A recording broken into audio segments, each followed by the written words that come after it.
If you found the one, you should never give her up. Hey, you are welcome to this video. My name is Joy Eneghalu, in case you have never seen this face before. Yes, my name is Joy Eneghalu and I am a digital media consultant, and today we are going to be talking about 6 elements that should be on your website, especially if you are a personal brand.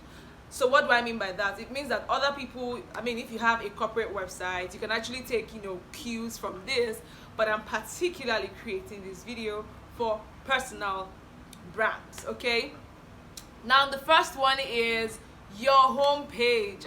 There's got to be like somewhere that people will land. So when they type yourname.com, okay, or your domain.com, where does it land them? Where does it take them to? That home page is very important. Every other thing I'm going to talk about going forward now are things that can be on your home page, okay?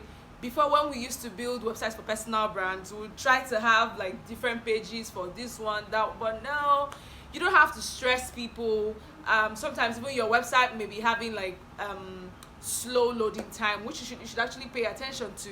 Sometimes it could even be the network of the person who is searching, so you want to be able to give them that avenue to see everything that they need to see at a glance, okay? So the first thing is your home page. The second thing is your about us or about me page, okay? About us for corporate brands, about me for personal brands. And that's where you're able to tell people who you are, tell them why they should listen to you, tell them your story, tell them how you got on that particular path that you are on. Just basically sell yourself there, right? All of your accolades should be on the about me column or page, okay? So that's number 2. The third thing is services or products. As a personal brand, of course, you should have things that you're selling, because you need money to come in. So be it programs, it could be courses, it could be masterminds, all those things. So that's where you're able to tell them, okay, this is the course I have, this is the product I sell, everything that I sell here, okay? Now there's a trick that I learned, I use for my own website. And what's that? Instead of every program has its own landing page. Every program has its own landing page, but then there's a mother page, there's a whole page that has a snippet of buttons that leads to all of all those things. So when you go on that page, you see everything that I'm on about, everything that I'm about, you see it right there on that page. And so whichever one that interests you or whichever one you're looking for, you simply click and it takes you there, okay? So that's how, instead of you having like to write all about making your page look tacky and having just have a single page that has buttons that leads to each of these landing pages, okay? So talking about that, so we already talked about home page, the about you page, your service and your products. The next one, the fourth one, is going to be the blog page, okay? The blog. If I'm meeting you for the first time or I'm seeing you for the first time, I should totally know how your mind works. And how do I know how your mind works, right? It's by reading the content you've created. Now, it mustn't be a blog. It mustn't be a blog, okay? It could be your YouTube channel. Maybe if you're not the type that likes to write, that's fine. You could actually lead people to your YouTube channel. Even though I advise, and as a personal brand, even though you don't like to write, you should have some content in text, right? Have some in audio and have some in video, because it just helps your followers, okay? Somebody may come and the person is not really a visual learner. The person may be a reader and the person can make do with the blog. The person may be an auditory learner. The person can listen to your podcast, okay? So you want to be able to cater to this kind of people, okay? And so that's the fourth one.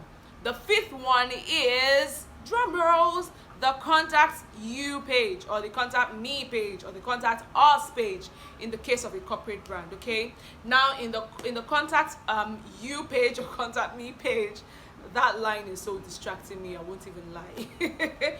So in the contact me or the contact me page, that's where you have your details, like your email, your phone number, if you want to give out your phone number, but which I do not advise, okay? So what I do, if you go to my website right now, what you're going to see there is a WhatsApp button just below the screen where people can actually chat me up. So I have a different number, and I have I use WhatsApp Business for that. So I just connect it to my website. If you have anything to tell me or you want to talk to me, all you have to do is click on there. It takes you to WhatsApp for Business, and then you can be able to chat me up or any of my assistants. Okay, and that's it about the contact us or contact me or contact you page. Thank God I'm done with that. Now the next one is the testimonials. That's about the last one.